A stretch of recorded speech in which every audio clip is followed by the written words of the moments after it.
Hi, I'm Reba from the Mystery Box Show. We couldn't be more excited to bring to you today's storyteller. He is a drag king, she is an actor, and they are an incredible storyteller. Please enjoy Vico Ortiz. So about a year and a half ago, I was going through a bit of a sexual awakening. I was a yes and kind of guy, trying new things with new people, and it was a lot of fun. But I didn't necessarily start on the right foot. So I used to frequent this tequila bar in Echo Park every week on Wednesday nights. It was their queer night, and I loved the vibe. I was friends with the bartender, and anyway, that was like the place to find me every Wednesday. And that night, I was supposed to meet up with my friend. Let's just call him Z. And Z and I had already had some fun evenings together in the past, and they were in town and hit me up to go home with them that night. And I was pretty excited, so I was like, "Meet me over there."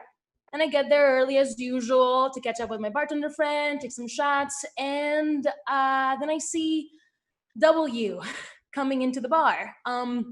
Now W and I have had or have been fucking every night slash morning for about a little bit over a week now. I didn't tell them that I was gonna be at that bar that night, but again, that was like the spot to find me. So there I was. W was coming in expecting another evening slash morning of sex, and Z was arriving soon, expecting an evening potential morning of sex. Now W knew that I wasn't looking for anything serious, that I was also seeing other people, and that they should also, feel free to do the same. Now, I'm saying this to W, but I have spent every night with them that week. And not only have we spent every evening fucking, but we've been cuddling, had late night talks post sex. I've gone to their job to visit them. So I'm seeing them walk in and I'm like, fuck, I am in so much trouble. How the fuck am I going to get out of this? And then Z comes in. So now my anxiety is like through the roof. They've never met. They don't know of each other. So is this maybe like a chance for me to suggest a spontaneous threesome? I mean, do I even have time to have a one-on-one talk with each of them? Like be like, hey, W, what's up? So I was actually planning on spending the evening with Z tonight and then be like, hey, Z, what's up? Someone else in this bar, I'm also fucking, just like FYI. But instead of doing any of that, I go into panic mode and scan the bar for the friends that I was not fucking, and decide to have like a little powwow queer circle of friends so we can all get to know each other and kind of like find a diversion. And it starts working. I'm like, great. I think I have time to figure out an escape route with Z without W noticing. Super douchey move, super classy. And as I'm figuring out my escape plan, W comes behind me, grabs me by the hips, pulls me towards them, kisses my shoulder and my neck. And I'm like, to like W. And then I can just like, from the corner of my eye, I can feel Z's like flame laser eyes on me, just like disappointment, shame, all the things. I'm like, I really fucked up. I really did. But the decision's been made. W claimed me in public, so I guess I'm going home with W that night. And as I am on my way to W's place, I get a text from Z saying, we gotta talk, which I was expecting, obviously, but it still feels shitty. So the next day, I meet up with Z at this cute little park, and they were already waiting for me there with a blanket. And the second I sit down, they immediately said, you really hurt my feelings, Vico. I know you just went through a breakup, and I know you don't want anything with anyone, but did you really need to invite someone else that you were fucking to that event? And I was like, I'm so sorry. I didn't mean to hurt you at all. And I was actually really looking forward to going home with you last night. I didn't invite them. Like they just know that I go there every week, and they showed up to surprise me, and I panicked. I'm so sorry. And that made them feel a little bit better, but they still said, well, you gotta be way better about this. Like if you're gonna be a fuck boy, aka like man slut, man whore, you should read Ethical Slut because it would have been nice to have a heads up, and you should be way clearer about your boundaries. And with that, I thanked them for the advice and I apologized again and I left. But to be honest, like at that time, I really was just like, whatever, like they're being too sensitive about this. Like we weren't even dating, like bye, right? A couple of weeks after that, though, I am throwing a cocktail party at my apartment and I invite a bunch of people from all my walks of life, including some folks that were piquing my sexual interest. And at this point, I'm like, I've distanced myself quite a bit from W at an attempt to reinforce my freedom.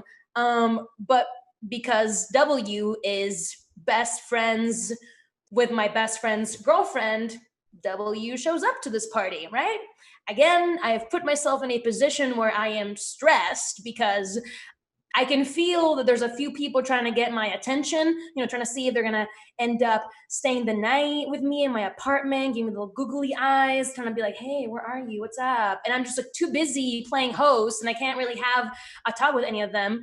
So then the evening starts like winding down and W comes up and takes this opportunity to ask me we can talk in private.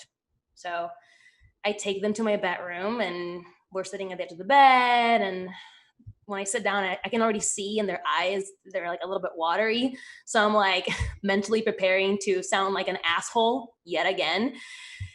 And they say, I know you don't want anything serious, but I still expect to be respected and to be informed. And the way you were treating me a few weeks ago and the way you're treating me now makes me feel really shitty.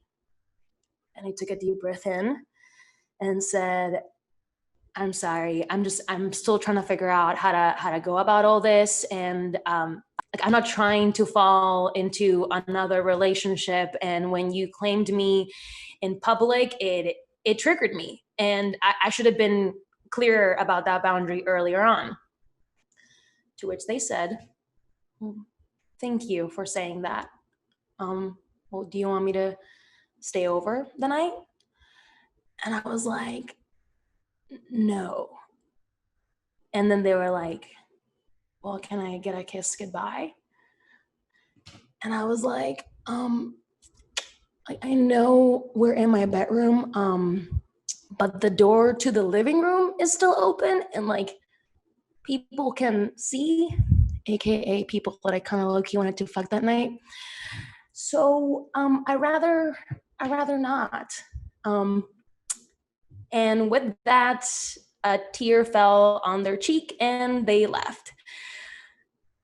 Now, I know you're probably thinking, damn, Vico, you're such a douchebag.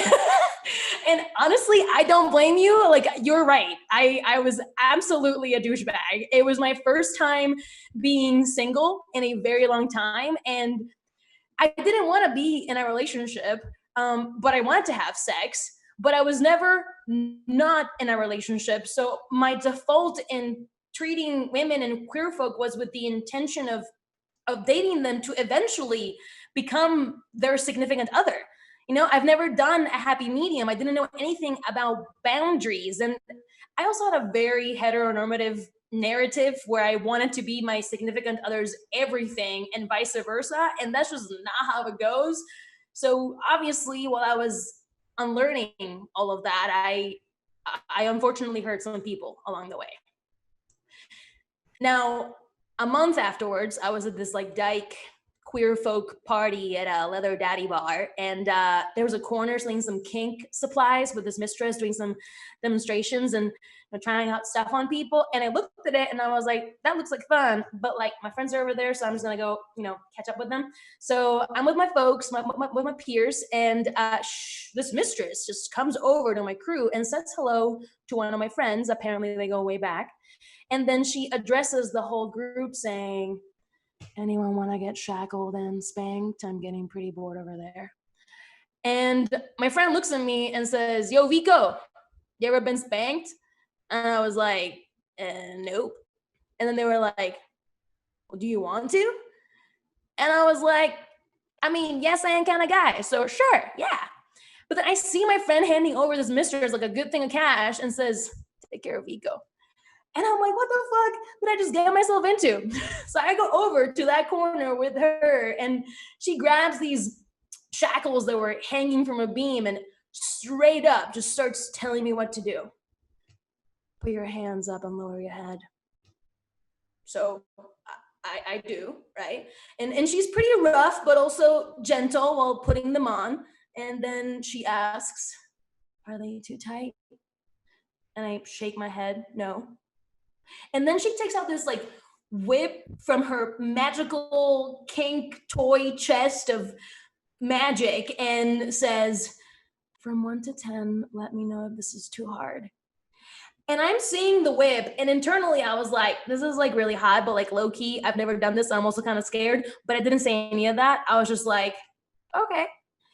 And then she was like, okay, what?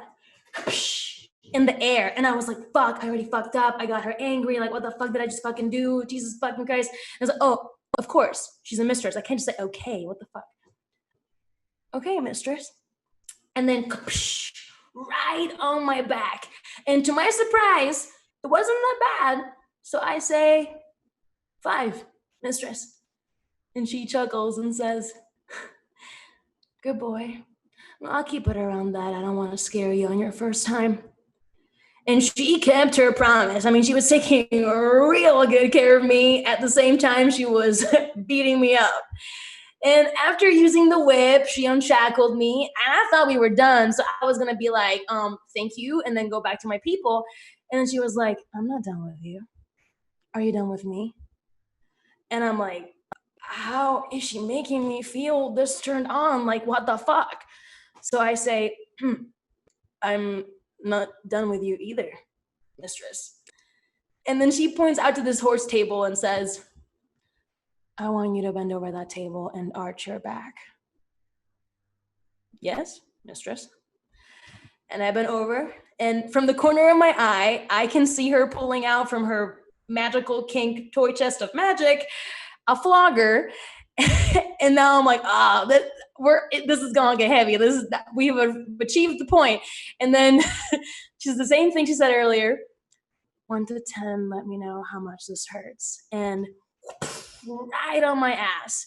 And again, to my surprise, not that hard. So I say, 6, mistress. And then she says, well, can you handle more? And I'm like, yes, mistress. And I'm like, oh, yeah, that one was definitely an 8. So I report back as instructed, 8, mistress. And then she says, good. Do you like being scratched? And at this point, my heart is racing with desire. And I'm like, yes, mistress. And she starts scratching my back from my shoulders all the way down to my ass and whoosh, and then scratching the side of my leg again, all the way up to my ass. Whoosh. She's going back and forth between like soft scratches and hard flogging, and I was losing my fucking mind. I was craving her every touch.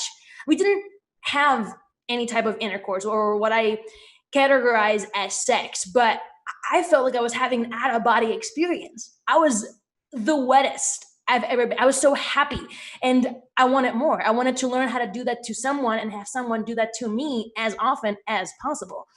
So afterwards, we chatted a little bit, and then she gave me her card for a workshop on BDSM one-on-one that she was going to have later that month. And then when the day arrives and I go over to her dungeon, it was definitely not what I was expecting at all. Like I was thinking I was gonna end up in this like super, super dark, like almost medieval type of dungeon. And it was the polar opposite. Like everything was white, high ceilings, super amazing, fantastic natural lighting, like an industrial aesthetic with like a minimalist kind of vibe, like super, super neat. And that was just the beginning of how that workshop was gonna change me. It was fairly packed. I'd say like around like 30 people, mostly couples. And I did show up with a friend who was also interested in trying out stuff with me. And I honestly thought we were going to learn how to whip each other up. But then she started explaining and dismantling so many uninformed societal beliefs in the BDSM community. I mean, she talked about negotiating and expectations before, during, and after a scene, both as a Dom and as a sub, and how much care and communication is not only like required but vital in a healthy BDSM relationship, and how you can apply all of these principles in any other relationships or situations in your life.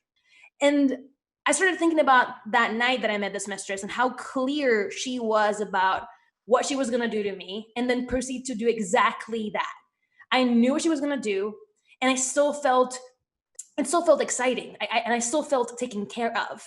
I wasn't scared. I was looking forward to it. And then I started thinking about how I was with W and Z, and how toxic and misleading I was with both of them. I mean, I thought I was being clear, but my words weren't matching my actions. I was changing and moving my expectations without consulting them, without negotiating with them. So, yeah, I mean, BDSM changed my life for the better. I mean, not only am I comfortable with establishing boundaries both in BDSM and other life scenarios, I've gotten to play with some incredible people that I care for very much, and I've tried things that I would have never in a million years thought I'd be doing, and have gotten to experience a different way of being vulnerable without it becoming toxic or codependent. Thanks for watching. If you like what we do, please consider supporting us on Patreon. And of course, subscribe to this YouTube channel, hit that notification bell to be notified of all of our upcoming live streams and confession corners. See you next time.